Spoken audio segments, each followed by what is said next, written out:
Am I completely wrong to be talking about fatigue at this stage? You're not.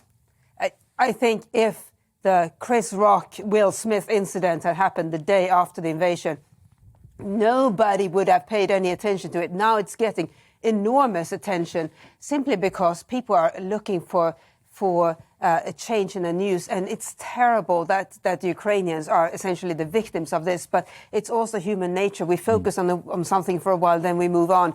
And had Russia won a swift victory, that would have not been surprising that we would have moved on. Now the Ukrainians are fighting back. They need all the support they can get. And yet we are many people are beginning to focus on other things that concern them, big and small. Yeah. And does that directly impact? We saw in Olivia's news bulletin there, the Prime Minister in talking to Zelensky pretty well every day and saying, well done, we'll give you everything that you need and so on.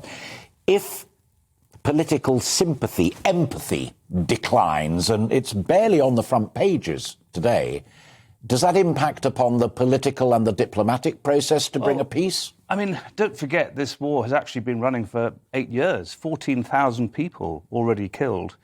This has been a war. You're taking us back to Ukraine, and so there Crimea. has been, yes, yeah. and Crimea, and there has been a fatigue for quite some time, if you like, suddenly brought home to people by the invasion. I wonder, because we don't really know what's going to happen next, what horror could happen next. This is the first war that any of us can recall where people are talking about the possible use of nuclear weapons. The Russians have. You have to go back to the Cuban Missile Crisis for that to have happened before. And then you have to look at all the other issues too. I mean, so much of what people are concerned about, energy prices, food prices, go back to this conflict in Ukraine. And so much of the political fortune of leaders, not least Putin, who seems to be in rather a weak position from where we're sitting, but also Biden. The German Chancellor, Macron, is on a knife edge, we read in the papers today.